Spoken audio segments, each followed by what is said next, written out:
Vamos orar uma vez mais?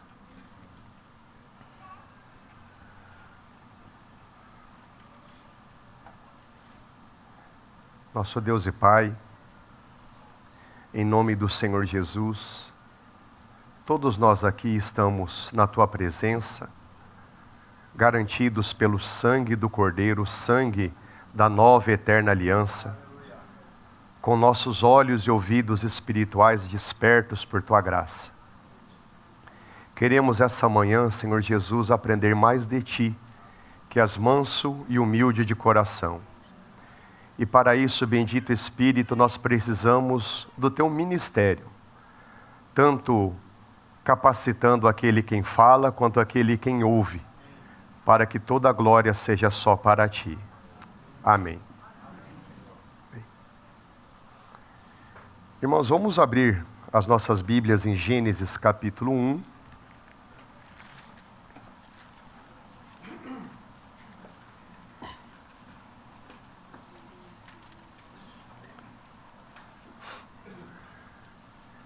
Gênesis capítulo 1.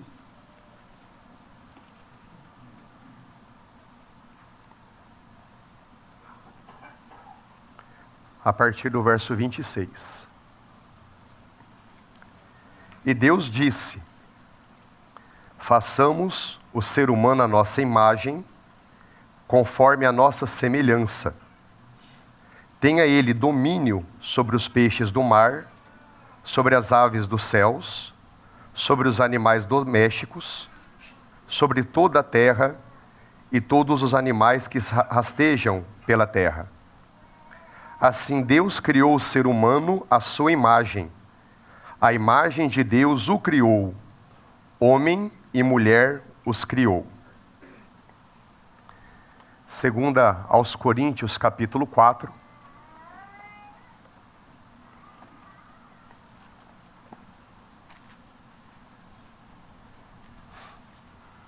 Segundo aos Coríntios, capítulo 4,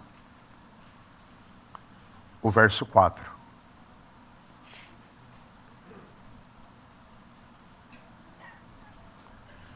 Nos quais o Deus desse mundo, perceba você que a palavra Deus aí está em minúsculo, porque se refere a Satanás, o Deus desse mundo, cegou o entendimento dos descrentes, para que não lhes resplandeça a luz do Evangelho da glória de Cristo, o qual é a imagem de Deus.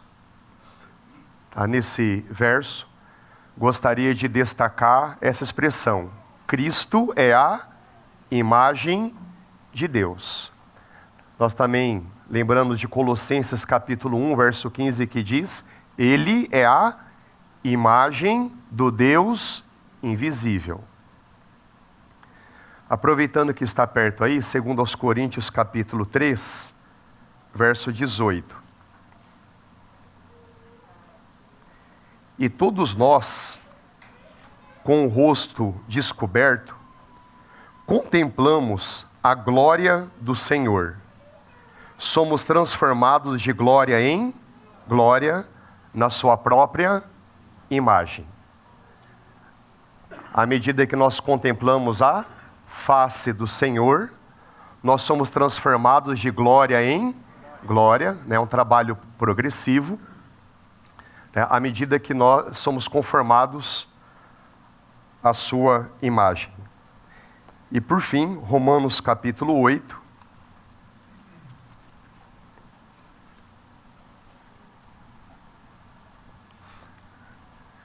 Certamente um dos versículos mais preferidos, né, no contexto cristão, a passagem que nós gostamos até mesmo de memorizar, Romanos capítulo 8, verso 28. Romanos 8, 28.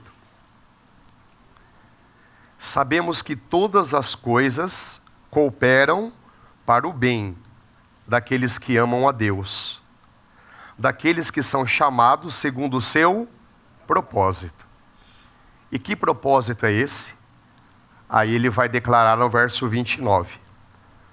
Pois aqueles que Deus de antemão conheceu, ele também os predestinou para serem conformes à imagem do seu Filho, a fim de que ele seja primogênito entre muitos irmãos. Amém. Irmãos, eu começo essa mensagem com a mesma expressão que eu pretendo finalizá-la. Nós somente seremos plenamente realizados, nós só seremos plenamente felizes se nós formos conformados à imagem e semelhança de Deus. E Deus só estará satisfeito com essa criação se nós formos conformados à sua imagem e semelhança. Vou repetir. Nós só seremos plenamente realizados, nós só seremos plenamente felizes se nós formos conformados à imagem e semelhança de Deus. Por sua vez, o nosso Deus apenas estará satisfeito com essa criação se nós formos conformados à sua imagem e semelhança. Irmãos, é verdade que ter saúde é ter família, ter amigos, ter um trabalho digno, ter condições para honrar, os nossos compromissos financeiros, ter um bom nome na praça, ter uma boa formação acadêmica. Todas essas coisas são coisas boas e o nosso Deus, na sua graça, nos concede. Na oração do Pai Nosso, quando nós pedimos: Pai, o pão de cada dia me dá hoje.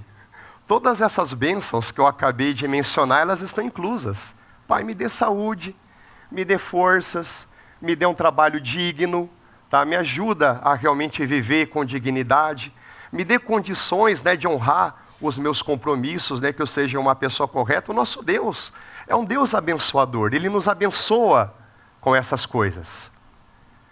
Mas, irmãos, dentro de nós tem que ter a seguinte convicção: todas essas bênçãos, por mais boas que sejam, nunca irão nos satisfazer.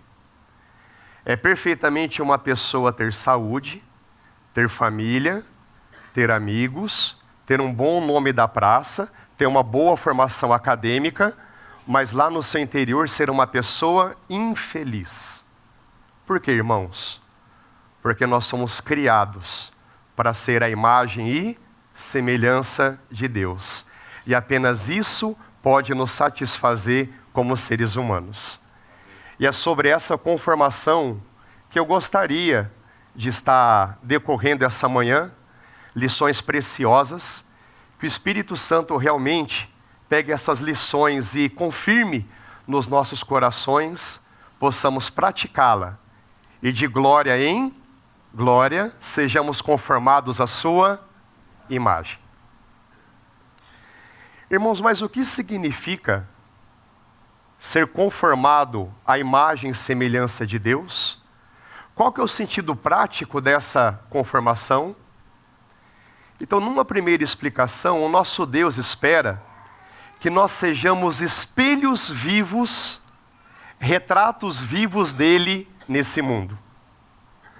O nosso Deus deseja que nós reflitamos a sua glória moral, a glória dele como pessoa nesse mundo.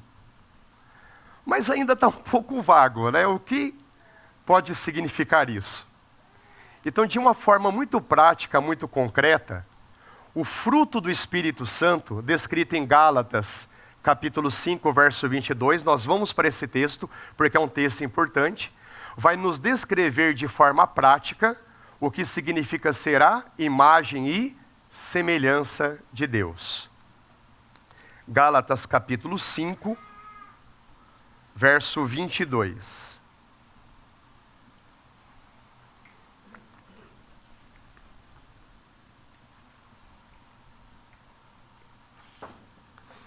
Então estamos aqui discorrendo o que significa de forma prática ser a imagem e semelhança de Deus nesse mundo. Gálatas 5:22. Mas o fruto do Espírito é amor, alegria, paz, longanimidade, benignidade, bondade, fidelidade, mansidão, domínio próprio. Verso 25. Se vivemos no Espírito, andemos também no Espírito. Então, irmãos, o que significa ser a imagem e semelhança de Deus? Significa refletir essas virtudes que nós acabamos de discorrer, que nos são dadas por graça pelo Espírito Santo. Não vamos aqui nos aventurar a produzir essas virtudes pelo nosso próprio esforço carnal, que vai dar ruim. O nosso Deus nos concede por sua graça. Rapidamente vamos passear nesse único fruto, o original grego é o fruto do Espírito, não diz os frutos. O fruto do Espírito, querendo dizer, olha, a evidência do Espírito é. Então, em rápidas palavras, irmãos, sem estudar cada uma dessas palavras com muitos detalhes, quando se fala em amor, o que veio em meu coração é a capacidade de se doar. Amor, capacidade de se doar. Alegria, talvez uma expressão do nosso dia a dia seja otimismo, porque a gente sabe que o final é feliz. No nosso dia a dia, viver com alegria é viver com esse otimismo, porque a gente sabe que o final é feliz. Paz, significa equilíbrio, vai significar serenidade. Essa palavra longanimidade, ela significa paciência, perseverança. Irmãos, paciência, perseverança é um dom do Espírito, aleluia, por isso, amém. É Ele que manifesta em nós paciência, é Ele que manifesta em nós perseverança, constância. O próximo é benignidade. Benignidade significa ser uma pessoa correta, uma pessoa de palavra, uma pessoa educada, uma pessoa generosa. Está dentro dessa palavra benignidade. Bondade é mais tranquilo, irmãos? Ser uma pessoa boa, ninguém vai esperar algum mal partindo de nós, quer seja algum mal por palavras ou por atitudes. Fidelidade ou fé é aquela dádiva do Espírito Santo para que nós mantenhamos constantes o nosso relacionamento com o Senhor e uns com os outros. Irmãos, eu estudei rapidamente a palavra mansidão e me doeu, hein? Mansidão significa a capacidade de renunciar os próprios direitos. Capacidade de renunciar os próprios direitos por um bem maior. Irmãos, tem que ser dom do Espírito Santo, não é verdade? Somente Ele pode nos conceder. E domínio próprio significa sujeitar os nossos impulsos e paixões. Esse consumismo, essa compulsão. Então, como nós precisamos de domínio próprio? Então, quando nós estivermos manifestando, irmãos, uma vez mais, é um presente que Deus nos dá por sua graça. Irmãos, e se Deus nos dá por sua graça, qual é a nossa responsabilidade? Pedirmos, ó Espírito Santo de Deus, por tua graça, pelo teu poder, tu és o próprio Deus habitando em mim, manifesta através de mim amor, alegria, paz, paciência, bondade, benignidade, ou generosidade, mansidão, que está muito próprio também com humildade, domínio próprio, fidelidade, ó Espírito Santo de Deus, manifesta essas glórias através de mim. Irmãos, e à medida que nós estivermos manifestando essas glórias, significa que nós estamos vivendo de acordo à imagem e semelhança de Deus.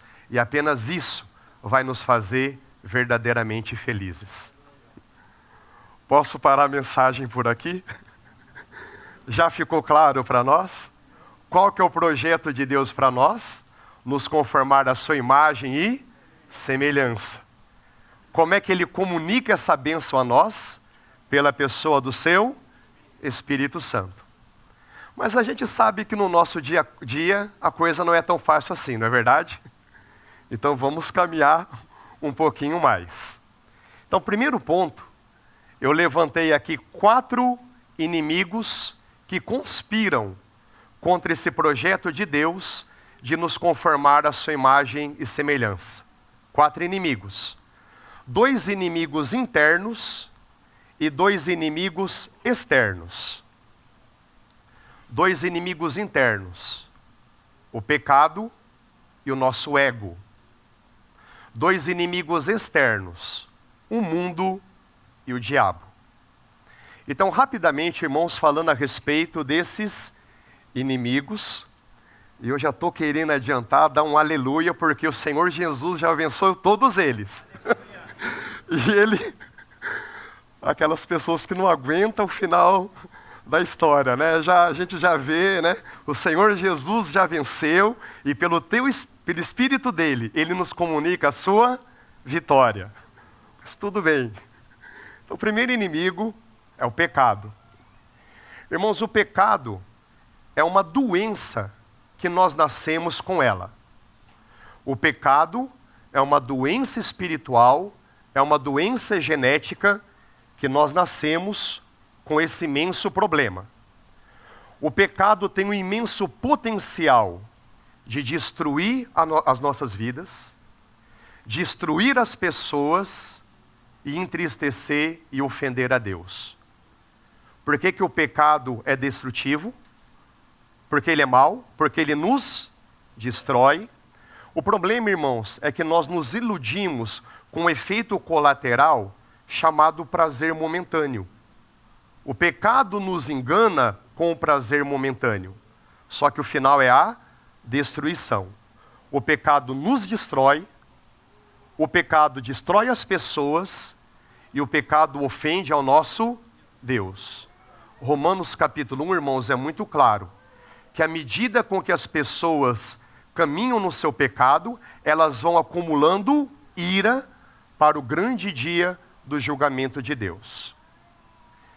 E o pecado tem um aliado dentro de nós, que é o nosso ego. Quando o pecado contamina a nossa alma, surge dentro de nós esse reizinho mimado, autoritário, que tem o seu trono no nosso umbigo, que é, vou dizer aqui, irmãos, o maldito do ego. O que é o ego? O ego é o conjunto dos nossos próprios pensamentos, dos nossos próprios sentimentos, dos nossos próprios desejos, independentes de Deus. O que é o nosso ego?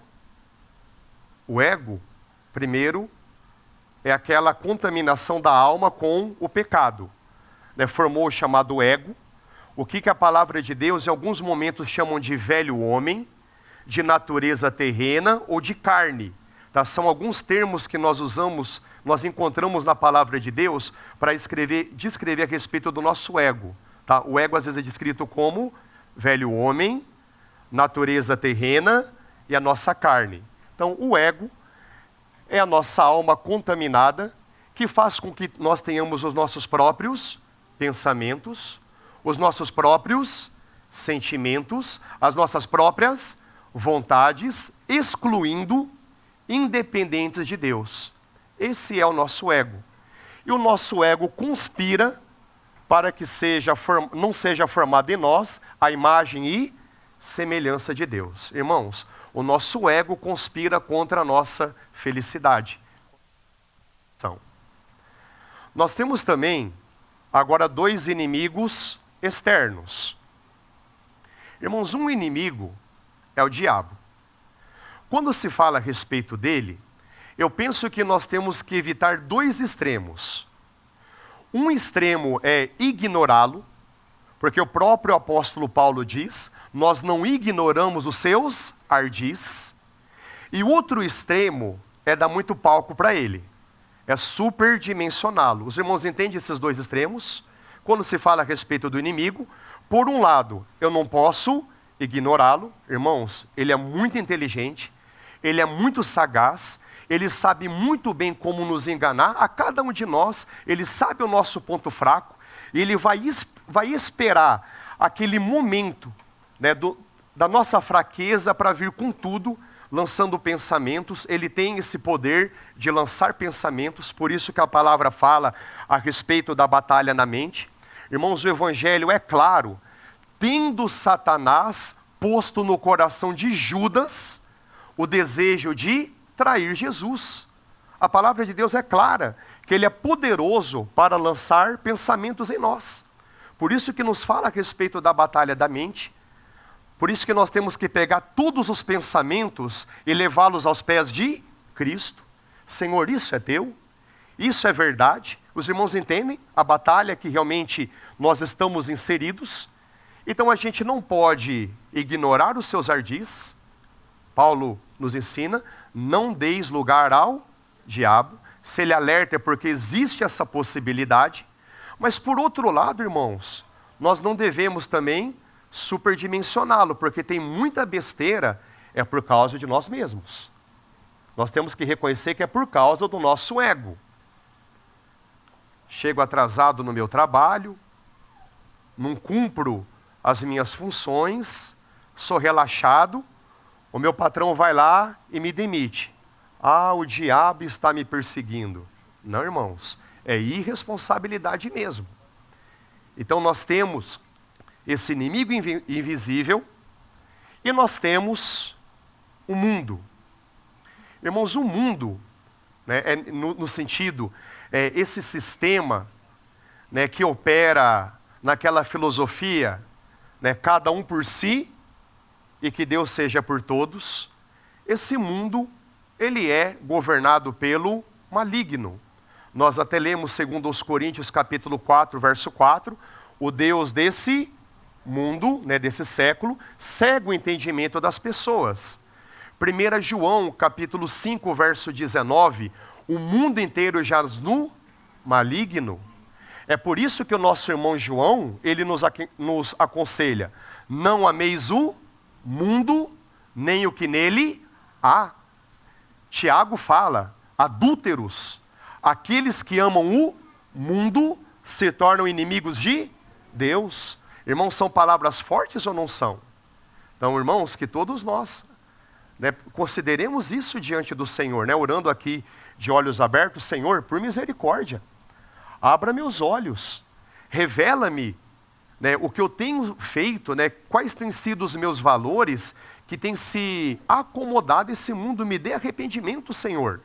Isso é algo que não coopera para a formação da imagem e semelhança dele em nós. Então, irmãos, nós temos esses 4 inimigos, 2 internos, o pecado e o ego, e 2 externos, o diabo e o mundo. Agora eu vou voltar no brado de triunfo. Aleluia! O nosso Senhor Jesus venceu os 4 inimigos na cruz. Glória a Deus, não é verdade, irmãos? Então ele derramou o precioso sangue dele. O sangue de Jesus nos purifica de todo o pecado. Irmãos, o que dá legalidade ao diabo nas nossas vidas? O que dá legalidade ao inimigo nas nossas vidas? É o pecado.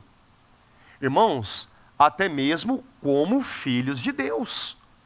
Se como filhos de Deus nós cometemos algum pecado e não tratamos isso, nós abrimos uma brecha para o inimigo. O pecado dá legalidade ao inimigo bagunçar a nossa vida. Glórias ao nosso Senhor Jesus. Porque se o sangue de Jesus nos purifica de todo o pecado, o inimigo já não tem mais legalidade sobre a nossa vida. Amém? E ainda mais, irmãos, o sangue de Cristo, né, a palavra nos ensina, e Ele nos tirou das trevas, né, da escravidão do inimigo, e nos trouxe para o seu reino. Irmãos, o sangue de Cristo não apenas nos liberta da influência do maligno, como também nos compra para Ele mesmo. Fomos comprados por preço, glorificai a Deus em vossos corpos. Então na cruz, o Senhor Jesus derramou o seu sangue, que nos purifica de todo pecado. Purificados do pecado, o inimigo não tem nenhuma legalidade sobre nós. 1 João capítulo 5, verso 18. Aquele que é nascido de Deus não vive em pecado. E como é que termina esse versículo? E o maligno não lhe toca. Lembrei-me agora uma situação que eu estava com os adolescentes. E dentro daquela idade, né, de 14, 15 anos, né, entre eles aquele medo, né, do diabo, né, do inimigo, dizendo, né, meus irmãos, não tenha medo, porque na verdade é eles que têm medo de nós, viu? Quando eles vão querer encostar em nós, dá choque neles. Basta a gente estar unido, né, ao verbo da vida, ao Senhor Jesus, né, à luz desse mundo. Então, se nós estamos energizados, né, naquele que é luz, se o inimigo quiser tocar, dá choque, eles fogem da gente. Parece que tem um desenho mais ou menos assim, que eram os monstros que tinham medo dos seres humanos, né? Então, na verdade, irmãos, é Ele que tem medo da gente, se nós estivermos em Cristo. O Senhor Jesus disse, eu sou a luz do mundo. E o que Ele diz a respeito de nós? Né? Vós sois a luz do mundo. E o inimigo é comparado a trevas. Então, onde nós estivermos como luz do mundo, as trevas, elas têm que fugir. Então, em Cristo, nós temos vitória sobre o maligno. E fico alerta, irmãos, quando pecarmos, que corramos imediatamente ao nosso advogado, Senhor Jesus. Senhor Jesus, eu pequei. Irmãos, se for contra o irmão, que nós tenhamos a humildade de chegar para o nosso irmão e pedir perdão para ele, porque de repente a gente está diante de Deus, né? Ah, Deus, né, parece que não está me vendo, mas algo muito mais desafiante é olhar nos olhos dos irmãos, não é verdade? Olhar no olho da esposa, voltar, amor, me perdoa, eu não falei aquilo que eu deveria ter dito. Irmãos, quão importante é o perdão para que nós não abramos margens para o inimigo. Irmãos, na cruz, o nosso ego também foi crucificado. Romanos capítulo 6, verso 6. Sabendo isso, que o nosso velho homem foi crucificado com Cristo. Irmãos, velho homem é um outro sinônimo para ego. Gálatas 2:20, todos nós conhecemos, não é? Já estou crucificado com Cristo. Então, esse crucificado com Cristo é o ego natural. E vivo não mais eu, mas Cristo vive em mim. E a vida que eu vivia na carne, a vida que eu vivia no ego, né? Aí eu parei para explicar e me perdi. Já estou crucificado com Cristo, e vivo não mais eu, mas Cristo vive em mim. E a vida que eu vivia na carne, agora vivo pela fé no Filho de Deus, o qual me amou e a si mesmo se entregou por mim. Irmãos, ele venceu o ego. E o ego é viciado no mundo. Então, se o ego está crucificado, então o mundo está também crucificado para nós. É o que nós lemos, Gálatas capítulo 6, verso 14. O mundo está crucificado para nós. Então, irmãos, que nós sempre possamos nos apoiar na gloriosa vitória do Senhor Jesus. Em relação a esses 4 inimigos, eu quero apenas fazer aqui 2 ressalvas rápidas a respeito do inimigo ego e do inimigo diabo. Irmãos, em primeiro lugar, a respeito do nosso ego. Tá? A gente sempre se preocupa com a vida cristã do nosso dia a dia. Qual deve ser o nosso procedimento? Nos nossos momentos de oração diante do Senhor, nós confessamos: Senhor, muito obrigado, porque o meu ego natural foi crucificado. Espírito Santo, agora venha e manifeste a vida de Cristo em mim. Irmãos, está claro? Nós temos que nos apropriar das realidades espirituais. Então, há uma realidade espiritual. Que realidade é essa? Nós nem havíamos nascido, mas o nosso Deus, que é atemporal, é espacial, ele está fora do tempo, ele está fora do espaço. Ele pegou o nosso ego e crucificou em Cristo. É uma realidade espiritual. Agora, quem é que tem o ministério de transformar realidades espirituais em realidades materiais? É o Espírito Santo. Irmãos, esse é um dos benditos papéis do Espírito Santo de Deus. Ele pega realidades espirituais e materializa, né, em realidades físicas. Então, irmãos, nos nossos momentos de oração, Espírito Santo de Deus, venha, manifesta em mim o viver do Senhor Jesus. Senhor, muito obrigado, porque o Senhor aceitou o meu ego lá na cruz. O meu velho homem, a minha natureza terrena, ela foi crucificada. Muito obrigado por isso. Hoje eu não preciso mais ser escravo do pecado, né, porque o ego é um escravo do pecado. Agora vem, Espírito Santo de Deus, e manifesta em mim a tua vida. Quer mais, gente? Teu amor, a tua alegria, a tua paz, a tua paciência, a tua bondade, a tua generosidade, a tua fidelidade, o teu domínio próprio, a tua mansidão. Tudo bem, irmãos? Então são realidades que a gente se apropria no nosso momento de oração. Mas, irmãos, daí nós vamos para o nosso dia a dia, não é verdade? Irmãos, nós podemos esperar o nosso Deus Pai, em sua soberania, Ele vai providenciar os momentos para, de uma forma muito prática e real, também quebrantar o nosso ego. Irmãos, muitas vezes a gente, e espero que não seja muitas vezes, sejam todas as vezes, a gente procura sempre ter um relacionamento vivo com o Senhor, não é verdade? Buscando a face dEle, a direção dEle, o senhorio dEle. Mas Ele, na sua soberania, Ele vai tratar com o nosso ego no nosso dia a dia. Então, irmãos, muitas vezes nós seremos acometidos por várias situações. Pode ser uma doença, pode ser uma perda, pode ser um acidente, pode ser um desemprego. Irmãos, nós temos que entender que quando essa leve e momentânea tribulação, na linguagem de Paulo, para nós é muita coisa, não é? Mas Paulo diz, na nossa leve e momentânea tribulação, não se compara ao eterno peso de glória. Então, irmãos, quando essas situações nos acometerem, que seja a nossa reação: Pai, muito obrigado, porque o Senhor está tratando comigo.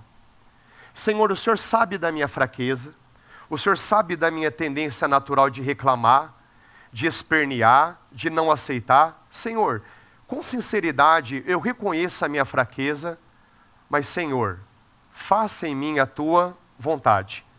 Aquilo que o Senhor precisa tratar comigo, por favor, Senhor, trata, mas me sustenta, me consola, me ajude a passar por essas provações. Então, irmãos, a renúncia do nosso ego, ela realmente é feita no nosso momento de oração, mas podemos esperar no nosso dia a dia situações soberanamente arranjadas pelo nosso Deus para quebrantar o nosso ego. Mas, irmãos, qual é o objetivo da mão bondosa do nosso Deus que nos disciplina? Tá? Se algo que eu estou dizendo aqui parece estranho, depois podemos ler, irmãos, em casa, Hebreus capítulo 12, que fala a respeito da disciplina do nosso Deus.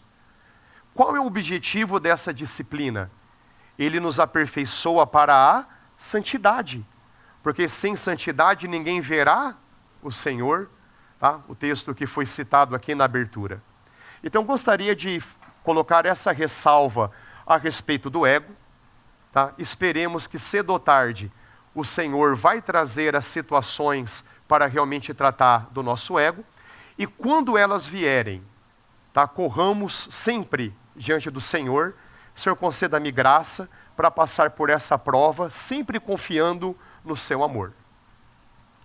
Irmãos, em relação ao inimigo, a gente percebe algumas situações que ele age.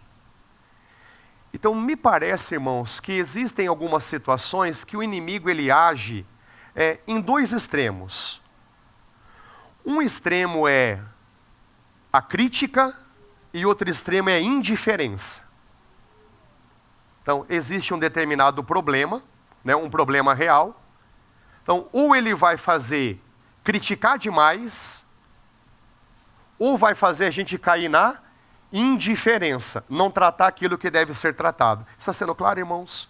Tá? Diante de um problema, ou muita crítica, ou indiferença. Uma outra forma, né, que me parece que ele age, né, nesses dois extremos,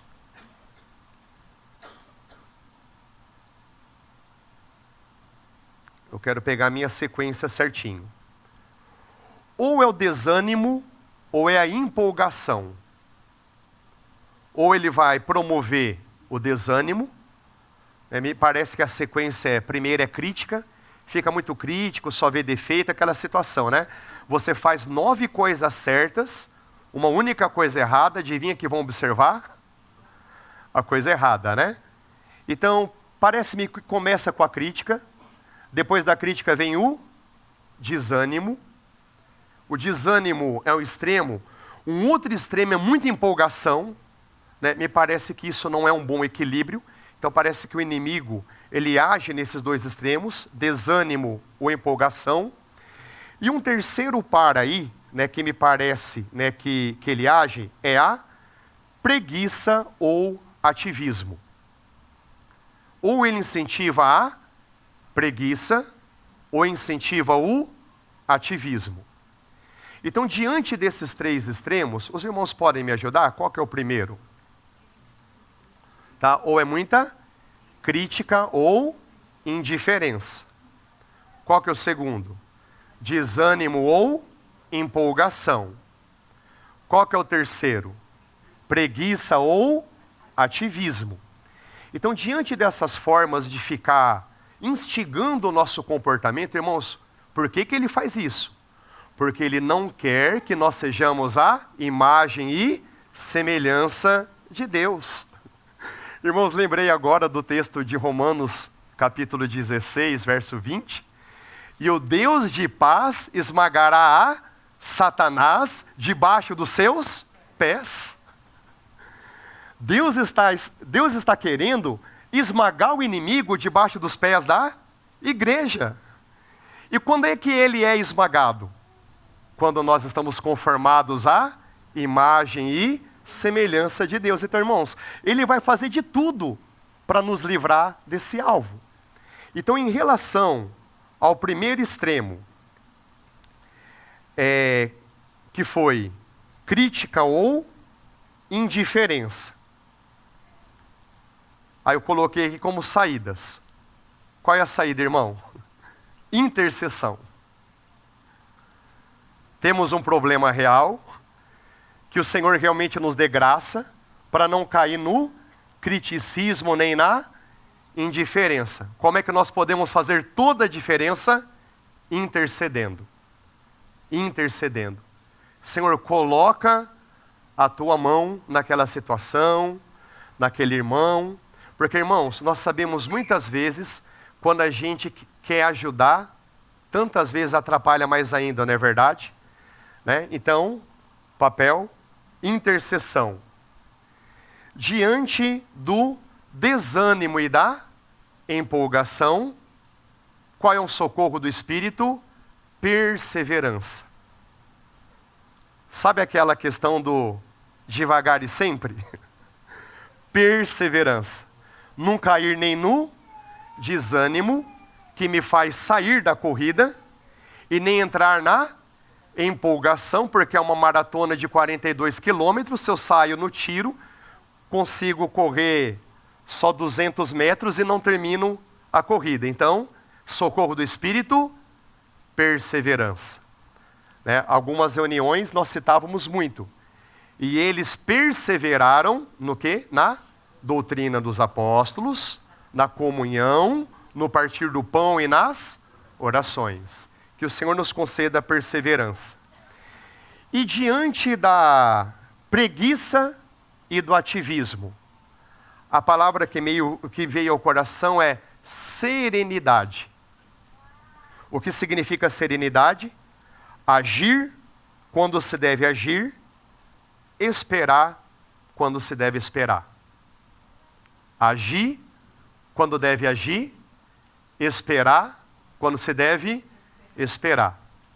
Irmãos, para intercessão, perseverança e serenidade, nós precisamos do bendito Espírito Santo de Deus que nos é dado por sua graça. Amém?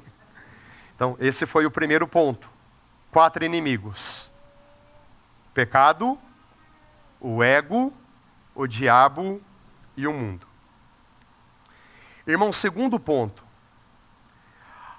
A obra de conformação à imagem e semelhança de Deus, a obra é de Deus, mas Ele espera a nossa cooperação. A obra é de Deus, mas Ele espera a nossa cooperação. Então, vamos ler, irmãos, alguns textos. Primeiro, Filipenses capítulo 1, verso 6.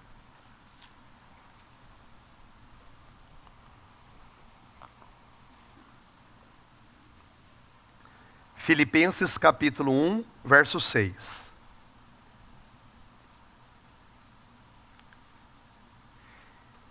Eu estou certo de que aquele que começou boa obra em vocês, pausa.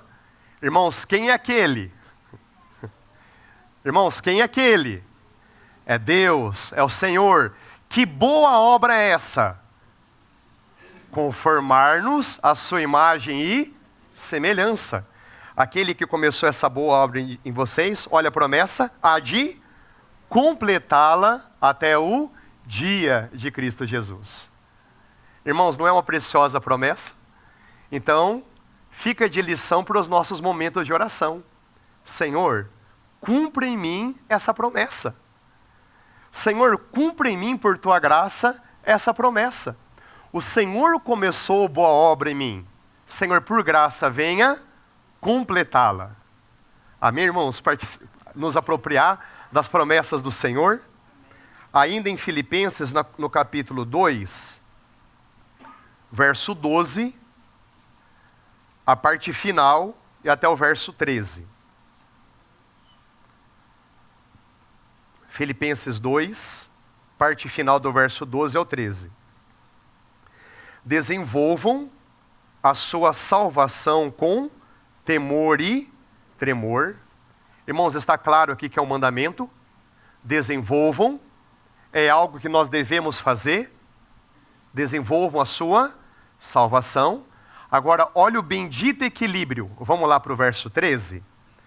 Porque Deus é quem efetua em vocês tanto o querer como o realizar segundo a sua boa vontade. Irmãos, que bendito o equilíbrio, não é? Então, colocando aqui em palavras mais simples, irmãos, em primeiro lugar, é o nosso Deus que toma iniciativa. Ele inclina o nosso coração. Puxa, Senhor, o Senhor quer que realmente eu seja a sua imagem e semelhança? Ele desperta em nós o interesse. Ele nos dá as condições. Ele nos dá o seu Espírito, Ele nos dá a sua palavra, Ele nos dá os irmãos e irmãs. Esse é o terceiro ponto, irmãos. Precisamos uns dos outros. Ele nos dá o Espírito, Ele nos dá a palavra, Ele nos dá os irmãos, mas Ele não vai correr no nosso lugar. Irmãos, muito clara essa lição? Ele inclina o nosso coração, Ele nos desperta, Ele nos atrai para Ele nos cativa, é uma palavra bonita, não é verdade? Ele nos dá condições, só que somos nós que temos que desenvolver a nossa salvação com todos os recursos que vêm dEle. Então, a obra é dEle, mas Ele conta com a nossa cooperação. Irmãos, para eu ser fiel aqui ao tempo, não vou ler outros textos, tá, que realmente dão esse suporte, desse bendito equilíbrio, né, da ação de Deus e da nossa cooperação, mas apenas aqui citando 3 hábitos que cooperam para o desenvolvimento da nossa conformação à imagem e semelhança de Deus. Irmãos, 3 hábitos, 3 formas de cooperar. A nossa vida de oração, quando a gente reserva aquele tempo bendito para estarmos diante do Senhor, nós estamos nos abrindo à presença dEle, à transformação que vem dEle. A leitura da palavra. A leitura da palavra renova a nossa mente. A leitura da palavra coloca na nossa mente e no nosso coração as verdades eternas, as verdades divinas. E também todas as vezes que nós nos reunimos com os nossos irmãos. Irmãos, quantas vezes nós estamos reunidos com o coração aberto, buscando o Senhor, e nós somos tocados, e nós somos renovados, avivados, não é verdade?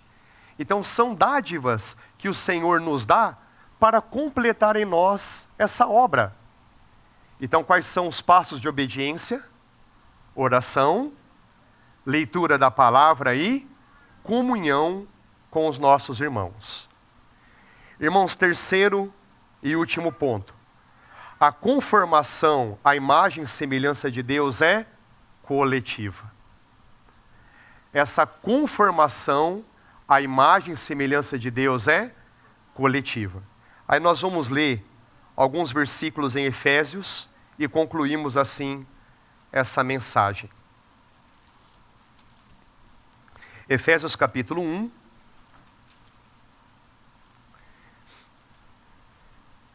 Irmãos, algo que eu deveria ter dito desde o início, é que essa expressão, conformar-se à imagem e semelhança de Deus, é a mesma coisa que dizer santificação. O que significa santificação? É ser conformado à imagem e semelhança de Deus. Tudo bem essa lição? Tá? Então Deus quer que nós sejamos conformados à sua imagem e semelhança. Ele diz, eu sou santo, sejam vocês também santos. Então a conformação à imagem e semelhança dele é o nosso processo de santificação. E esse processo é coletivo. Eu vou ler só os versículos e pedir graça ao Senhor de não fazer nenhum comentário. Efésios capítulo 1, verso 22 e 23. E sujeitou todas as coisas debaixo dos pés de Cristo, e para ele ser o cabeça sobre todas as coisas, ele foi dado à igreja, a qual é o seu corpo, a plenitude daquele que tudo enche em todas as coisas. Capítulo 2, versos 21 e 22. Capítulo 2, verso 21 e 22. Nele, em Cristo, todo o edifício, somos nós, bem ajustado, cresce para ser um santuário edificado ao Senhor. Nele também vocês estão sendo edificados juntos, uns com os outros, para serem moradas de Deus no Espírito. Irmãos, que pensemos com seriedade nessas passagens depois, tudo bem?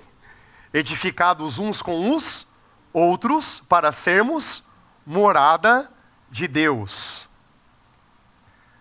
Olha só agora a força do capítulo 3, verso 18 e 19.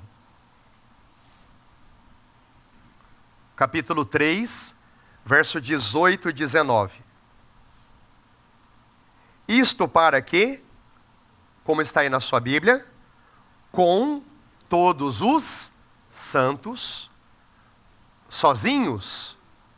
Não, com todos os santos, vocês possam compreender a largura, o comprimento, a altura e a profundidade, e conhecer o amor de Cristo, que excede todo entendimento, para que vocês fiquem cheios de toda a plenitude de Deus.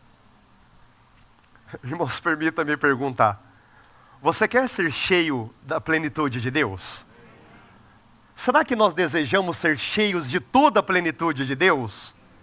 O que essa passagem está dizendo? Com todos os santos. Irmãos, nós precisamos uns dos outros. Todos nós precisamos de Cristo. E todos nós precisamos da medida de Cristo, que vai chegar até nós pela vida dos nossos irmãos e irmãs. Amém? Então, essa obra de conformação, ela é coletiva. Se eu sair da comunhão, eu me exponho a perigos, eu vou atrapalhar essa obra do Senhor de me conformar à sua imagem e semelhança. Então, irmãos, quero aqui então pular algumas partes para finalizar dentro da fidelidade do nosso tempo. No começo da minha mensagem eu fiz uma promessa. Eu quero finalizar a mensagem com a mesma expressão com a qual comecei. Nós só seremos plenamente realizados. Nós só seremos de fato felizes se formos conformados à imagem e semelhança de Deus. E Deus só estará realizado com essa criação, porque Deus é realizado plenamente dele mesmo, tudo bem, irmãos? O Pai, o Filho, o Espírito Santo não tem nenhum problema com a Trindade. Eu estou dizendo, ele só vai ser realizado com essa criação se nós formos conformados à sua imagem e semelhança. Amém? Irmãos, para finalizar, podemos cantar um cântico que não está no nosso caderninho, mas é um cântico simples, porque é o próprio texto de Filipenses, capítulo 1, verso 6 que nós lemos. Aquele que começou boa obra em vós é fiel para completá-la. Então vamos cantar, irmãos. Primeiro, Deus começou boa obra em mim e é fiel para completá-la. Irmãos, uma vez mais, que obra é essa? Conformar-nos à sua imagem e semelhança. A segunda estrofe, Deus começou uma boa obra em você. Irmãos, vou apenas deixar o encorajamento. Nessa segunda estrofe, continue cantando normalmente, mas tenha uma ousadia no Senhor e olhar no olho do seu irmão. E como se estivesse realmente abençoando a vida dele, Deus começou boa obra em você. E Ele é fiel para completá-la. Será que a gente pode, nessa segunda estrofe, continue cantando, apenas olhar nos olhos dos seus irmãos, do nosso irmão, e realmente abençoar a vida dele. Ele começou boa obra em você. Que a vida de Cristo, irmãos, em nós, possa impactar o nosso irmão. E eu gostaria de ser um pouquinho mais ousado. Irmãos, fiquem em liberdade, eu não tenho direito de exigir de ninguém. Na última estrofe, Deus começou boa obra em nós. Será que a gente poderia dar as mãos e cantar com convicção? Deus começou boa obra em nós. e é fiel para completá-la. Irmãos, em nome do Senhor Jesus, quando nós dermos as nossas mãos, que aquela energia santa do Espírito possa fluir entre nós, que haja em nós um sentimento de unidade. Todos nós pertencemos a esse maravilhoso Senhor. Ele começou boa obra em nós e Ele vai completar. Aleluia, amém. Glória a Deus.